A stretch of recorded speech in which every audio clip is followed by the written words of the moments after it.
Hey everyone, I'm Jason Gillette, and today I'm going to make a quick tutorial for you on the 13.2-inch touchscreen in the 2025 Lincoln Aviator. So with this screen, I'm just going to go through it just to show you kind of how all the settings work and how everything works.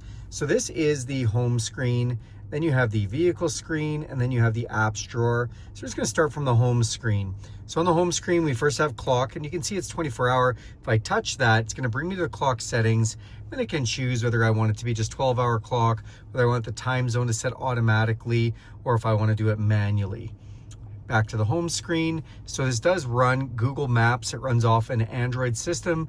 Love how this system works. And if we tap on the Google Maps screen, it's going to make this the whole size of the screen. And if we are logged in with our Google profile, we can actually have this all synced up between our computer, our tablets, our phone, anything we logged into Google with, which is pretty awesome. So your history and different things are in there. Then if we back out to home, your phone, when you have it added on, will show in here, and then you can choose whether or not you go into your phone from there when it's added on. Profile 1 is showing who's logged in, so you can set up a profile 1 or a profile 2. When you customize this links to your key fob. It links all the Google features for Google sign-in, your assistant, the Play Store, all these kind of things, depending on which profile you've set up. Right now we haven't set up any of them, so that's okay. It wants me to agree to some terms and conditions. As you will see, the car will ask for that because it's much like your vehicle, where it has apps that allow you to or ask you whether you agree to their terms and conditions. Then in the audio, so we can just press this button quickly here and it'll show whether we're using Apple CarPlay, FM, satellite radio, AM, or Bluetooth audio. And if we just go to satellite radio, and if I go to the audio itself, which I'll do in a minute, but I don't even have to go there yet, and it shows me what's playing on satellite radio. Now if I press this, it's going to make this the whole screen of satellite radio, and then we can look at a little bit more information and go through the menus of the satellite radio. So that is our home screen there. Over here, this is a bell icon for any notifications. This shows you the connectivity of the vehicle and location services. If we hit that bell icon, it'll ask us to do something or give us a message. So it says to finish setting up our profile. Then when we go to the car icon, now this is basically your settings screen. I love that they've let us play with this little animated car. You can open your power liftgate from there. And then it does have ambient lighting. So we have 7 different colors, one for every day of the week. And you can see that ambient lighting and how that's changing there. We also have auto hold. If you've never used this before, it's really nice. It means when you put your foot on the brake, the vehicle will not go anywhere, even when you take your foot off the brake until you touch the gas. So it auto holds you at like lights or a stop sign, wherever you want to be auto held at. Seats. So when we press this is going to bring up our full seat menu. This is in a reserve package, in a 201A reserve. So we do have the full massaging seats with all the adjustment. Now you can also press this button here to get there, but I'm showing you from the screen, and then we can go either seat or massage and driver or passenger. Okay, so now that we're into the massage function, you can see we have relaxed recovery, full recovery, circular, upper and lower, with 3 different levels, or we can turn those off if we'd like. Now these are the lumbar and seat cushion positions, where if you go up through here, show you the sides, the back, the bottom, the middle, and the upper, we can in turn basically put them up or down as we want them to be. We can also go to the passenger side and do that the same for the passenger if we would like. Now back to the options, we can go into the brightness and we can change how bright the instrument panel is. We can go to Valet Mode and set in some Valet parameters so that you have to put a pin in to change anything if you put it in Valet Mode for whoever you've lent the car to. Or we can go into vehicle status and look at tire pressure and oil life. We can also go into settings, and when we're in settings, this is a big menu. So it starts by defaulting to vehicle. You can see 30-minute max idle. If you ever want your vehicle to have the heat or AC on longer, you need to turn that off. Rear occupant alert. So this is going to basically, when it's on, either give you an alert visually or alert with the horn to let you know to check the back seats for occupants. Lighting, we can go in and put on the auto high beams, and as well as when you shut the car off, how long it takes for the headlights to turn off. Right now that's 20 seconds, but we can put it to all these different intervals. Then when we back out of lighting, you can see we've got key detection alert. So this is the one that when you exit the vehicle, all the doors are closed, and there's no key in the vehicle, and the vehicle's still on, is it going to give you an audible warning. Then we do have easy entry exit, so that's where it'll slide the vehicle seat back all the way when you get out, so it's easy to get in and out. You can go into your remote start setup and set up whether you have the heated or ventilated seats or heated steering wheel on, how long the climate control's on for, and if the remote start is on, period. Then with the windows, we can also set up whether they remote open from the key fob. The wipers, we can do a courtesy wipe, so anytime that you put the wipers on, it'll just swipe one extra time to get any missed rain or windshield washer fluid, and they are on rain sensing. And then when we put it in reverse, the rear wiper comes on automatically. Power liftgate, whether it's power or not, manual, whether it opens on approach. So basically it opens the liftgate if you stand with the key fob approximately 1 meter away behind the center of the vehicle for up to 4 seconds. The taillights flash and the vehicle beeps before the liftgate opens. So that's kind of a neat feature. Then with our locks, you can go to all these different settings for how it sounds when you lock the vehicle. And the mirrors, whether they power fold in when you hit the lock button. Door keypad code, you can go in and set up a new one for yourself if you like.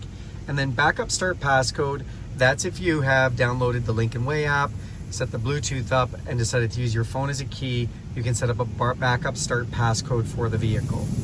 Now you can also go into the sound settings where we go into tone, balance and fade, speed compensated volume, take a look at how the surround 3D system works, the play Revel experience, it'll show you how the stereo works, give you a demo, go into some volume settings, ringtones, and notification sounds.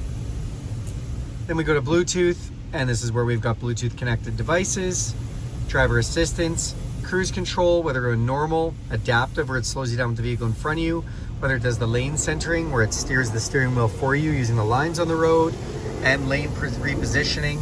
That's where if it feels that somebody's getting too close to you, it'll push you over in your lane a little bit. Lane change assist. So this is when you put your turn signal on, the vehicle will move to the adjacent lane when it's appropriate to do so. So it'll actually change the lanes for you. And then activation prompts. So notifies you when BlueCruise is available, as this vehicle has the full self-driving BlueCruise. Predictive Speed Assist, if you turn this on, it will slow you down and speed you up when it gets by speed limit signs as it sees them go faster or slower. And you can set up a tolerance for this, so you can go faster or slower than the speed limit as it speeds speed limit signs if you'd like. Now, that's the cruise control. Speed limit assist, whether we have a speed warning turned on or not as it sees speed signs, whether your lane keeping system is on and whether it alerts you or just gives you a notification or pushes you back in your lane. Your pre-collision assist is on, exit warning, rear view camera delay, blind spot information, cross traffic alert, rear brake assist, or driver alert. Vehicle, so again, we already went through this because that's the default screen, goes to when you hit settings. System, this is for your languages and different sources of input. Units like pound or kilogram, whatever you want to measure. Time, and then reset options, as well as your system update, what system it's running, legal information, and about the infotainment system and any licensing, storage. You can actually submit feedback to Lincoln through here, and it has software updates, and whether it's running Android Auto or Apple CarPlay. Now when we go down one more, we go to the profile, we can see who's logged in, who's an admin profile. You can put an avatar to it, whether you've got memory function linked to your key fob and different security, and you can see the accounts, or you can delete a profile. Then display, this is whether it gives you a beep feedback, how bright it is, what mode it's in for day or night, what theme of background you have, or if it's just in a basic comm screen. Network and internet shows us whether the telematics are turned on, and then if we're connected to Wi-Fi, there is Wi-Fi in the area, you can connect to it. 911 assist, so when your phone is connected, you can turn this on, so if the vehicle thinks that you've been in an accident, it'll call 911 automatically. Assistant and voice, so this is the digital assistant app. It uses Google, so if you say something like, "Hey Google," it will come up automatically. Obviously I don't need it right now, and it's kind of neat that you can use a screenshot or use text from the screen. Location, just letting it give permission for location services, and you can scroll down to see some of that. All right, so then we are going to go down to the notifications. And again, this will just let you know what apps are notifying you, so you can turn those on or off. And we can go down to privacy, and it can really set up what privacy you have set up for apps, microphone, data, all kinds of things. And then you can go into security. You can lock a profile, you can clear credentials, and it shows you when the security update was last done. Accessibility, you can turn on captions. Apps, this is telling you which apps have been running.